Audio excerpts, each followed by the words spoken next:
At the age of 30, Saul became the king of the Israelites and began to rule the nation. Soon, Saul assembled a small army to do battle with the Philistine soldiers whenever they threatened the livelihood of the tribes of Israel.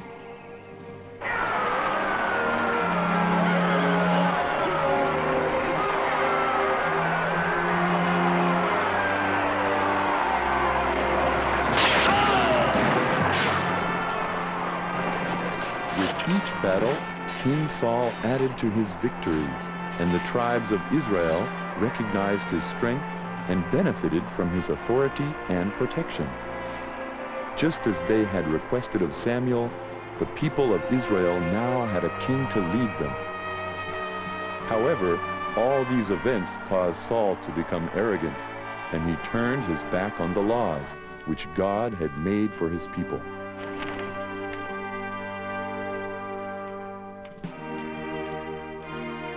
Is Samuel here? I'm sure he'll be here soon. He's late. He's very late. Before setting out to do battle, a sacrificial offering ceremony to God was indispensable. But Samuel, who was to conduct the ceremony, was late in arriving. Father, let us wait for a little while longer. I am sure he will be here very soon.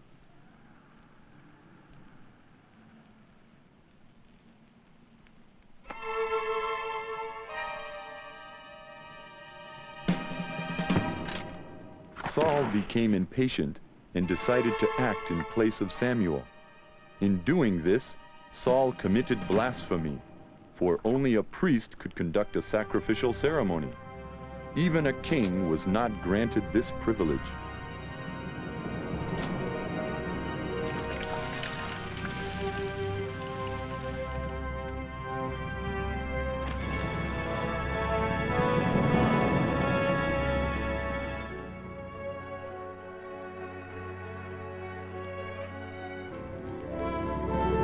When Samuel learned of Saul's transgression of divine law, he uttered terrifying words, saying that Saul had provoked God's wrath, and therefore the Lord would divest Saul of his kingdom. I am the king. I decide everything. When the people of Israel heard of God's censure of Saul, they no longer revered Saul and turned their backs on him.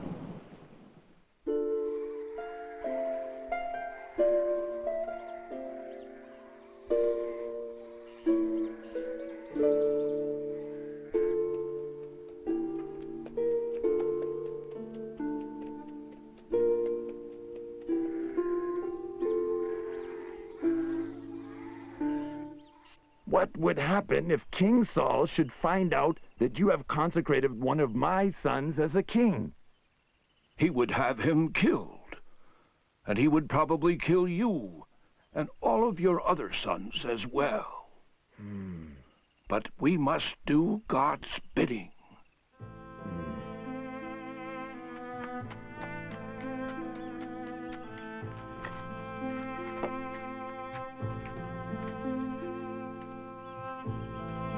These boys, are they your sons? I have another one, my seventh son. He is tending the sheep, but he will be back before long. This is David.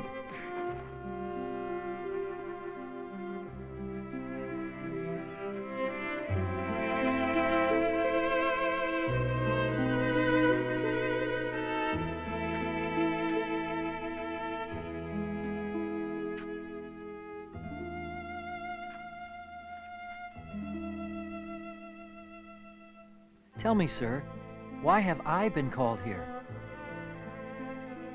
The Lord has appointed you the king of his people.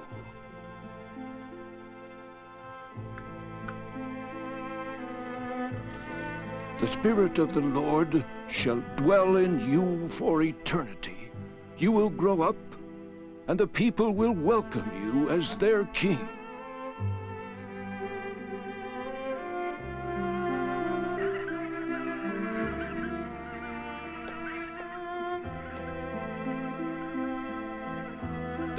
David!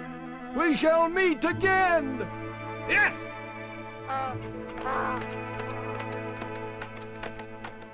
The reign of King Saul was now coming to an end.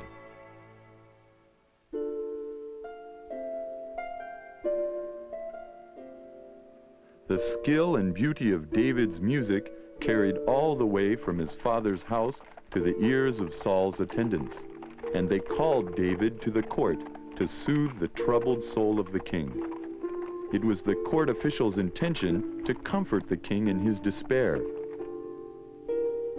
Saul was now beginning to realize that he no longer felt the indication of God being near him.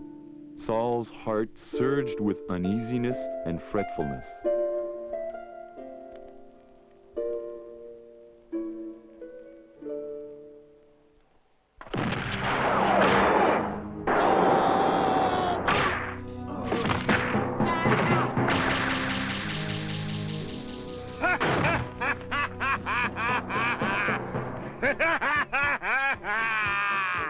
I challenge the army of Israel. Send out one man, and we will fight to the end. If he wins over me, all of the Philistines will become your slaves.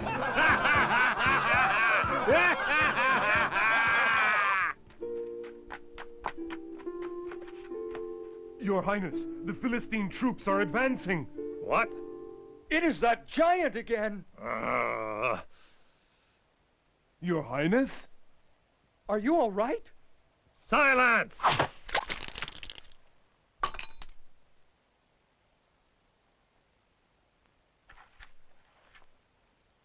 Let me challenge Goliath.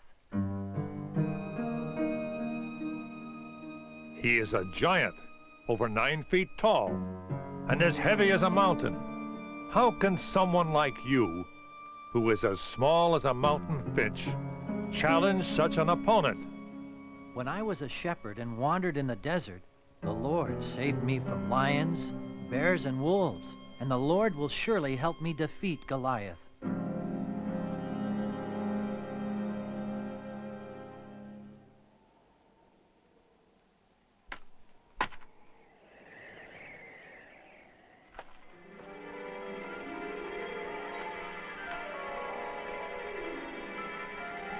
You send out this little runt to challenge me? What has happened to King Saul's pride? What is that stick for, you little runt? Do you think I'm a dog? I challenge you in the name of the Lord. I need no sword or shield.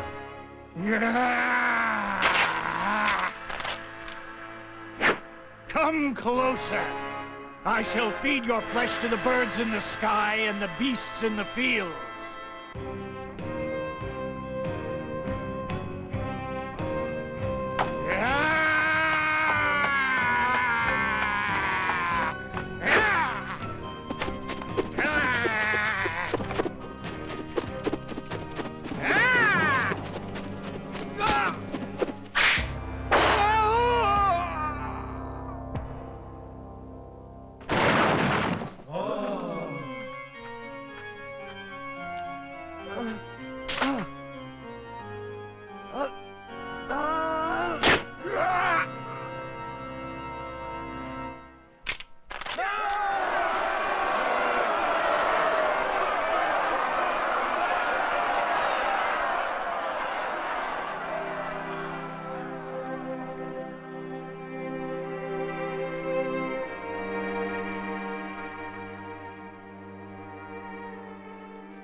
David, from this moment on, you are one of my sons. My beloved son Jonathan is now your brother. Thank you very much, Your Highness.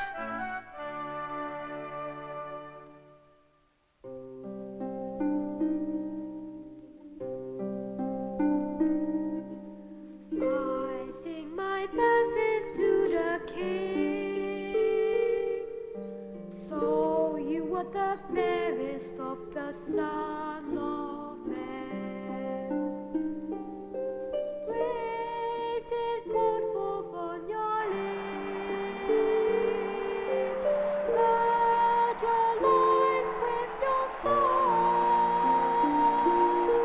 As a result of David's victory, he gained the praise of all of Israel, and Saul gave his daughter Michal to David for his wife. By doing this, Saul thought to gain greater prestige for himself throughout the land of Israel.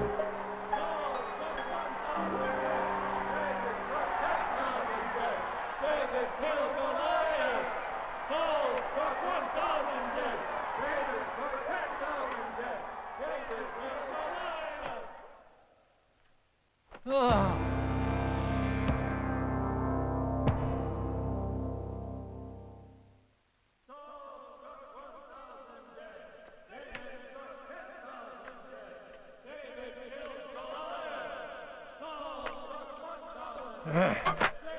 But I am the king.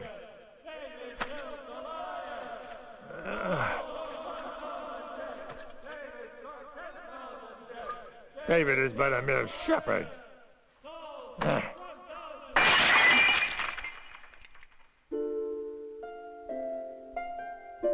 I am the king.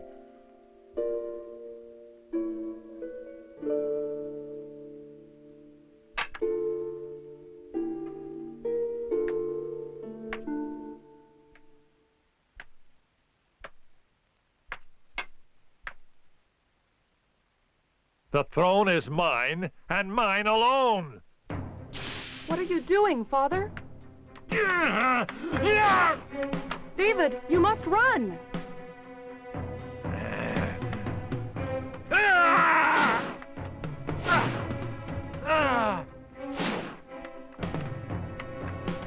Go after him. Kill the shepherd David, the son of Jesse.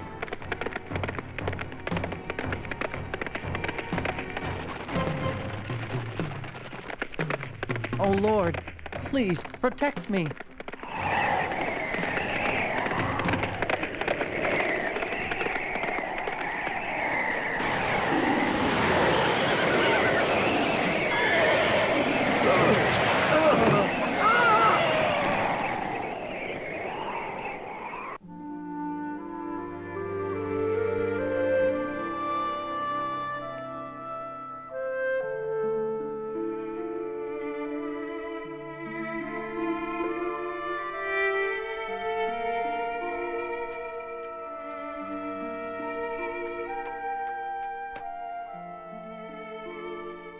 The Lord does not forsake those who love him.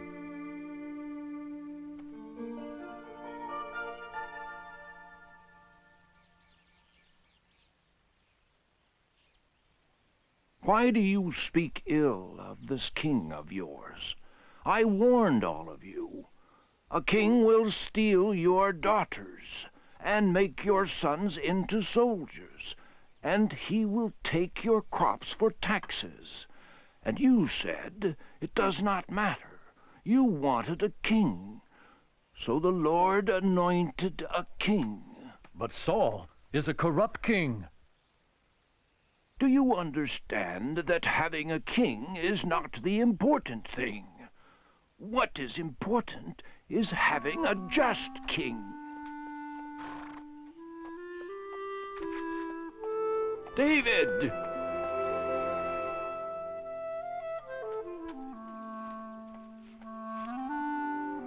I knew you would come to this place. Prophet Samuel, I shall stay in this land to praise God and become a prophet. I came to stay here with you. You shall have another king after King Saul. That man will be a righteous king. Slay the best sheep and prepare dates and figs. Today is a day to be celebrated.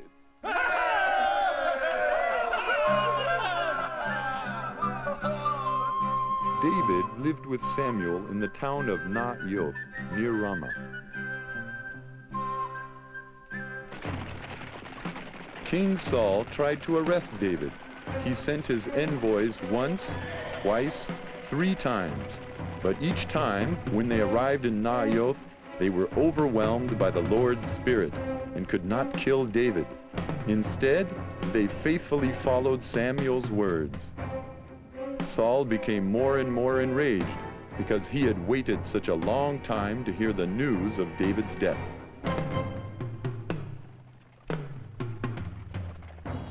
The moment you find David, kill him immediately.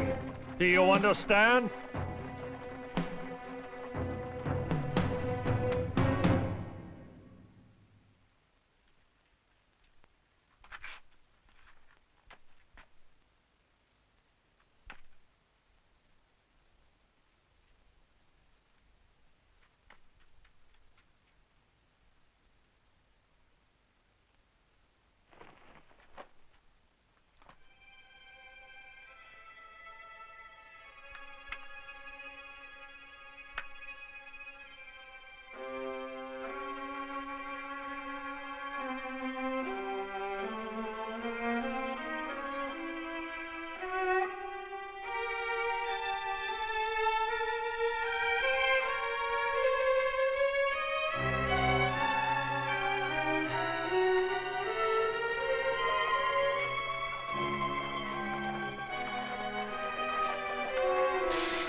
O King, I had you in my hand, and yet I did not kill you. David, come down from there. Why? And for how far do you intend to pursue me? David, my son, come back to me. Have I committed a sin? If I have, you must tell me what it is. What have I done to make you hate me so much? What did I do? David.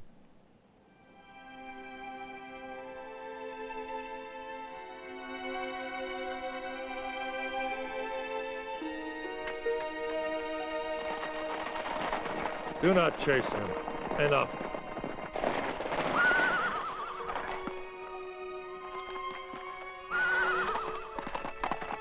David, I wanted you to stay by me. I wanted to forgive you. But in spite of myself, I am overcome with an urge to kill you. What is happening to me? From that time on, Saul never saw David again.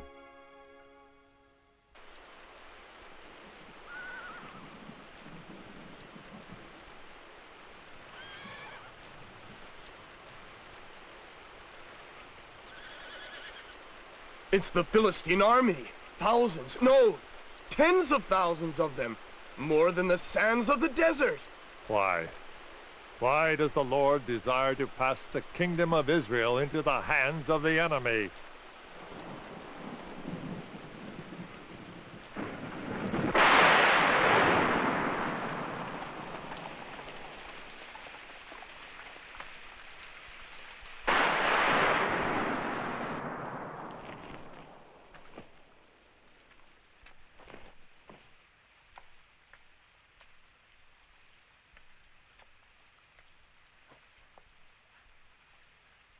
I wish to summon the spirit of a certain man. And whose spirit did you wish to summon? I wish to speak with Samuel, the prophet Samuel. Oh, spirits of Samuel, the prophet, spirits come in now. We call you. Your spirits are coming and come in. Spirits come into us. I wish to hear what lies ahead of us. God has forsaken you.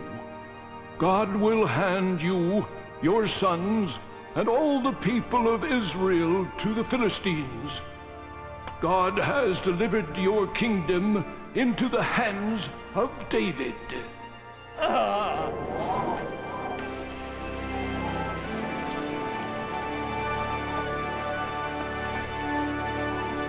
Why don't you ask God?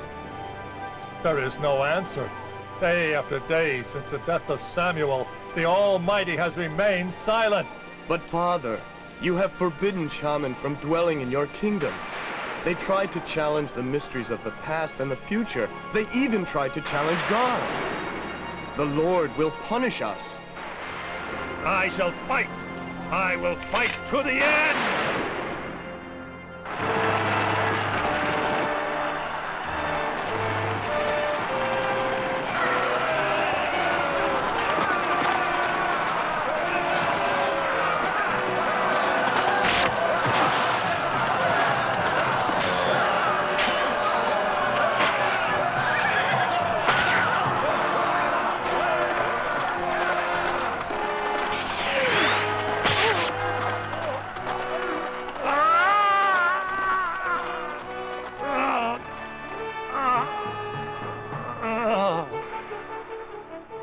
God has forsaken you.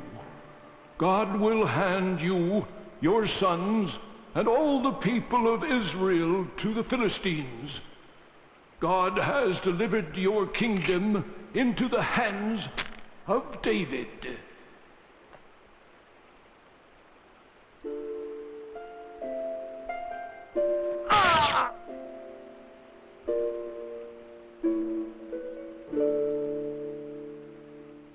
King Saul is now dead, the Lord's anointed no other.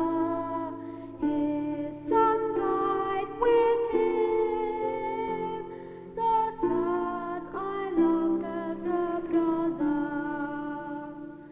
Saul and Jonathan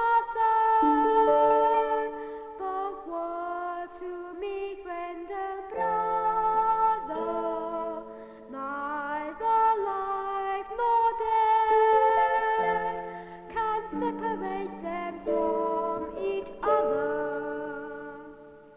Swifter than eagles can be,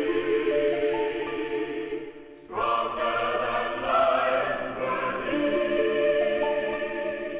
Swifter than eagles can be, stronger than lions were he.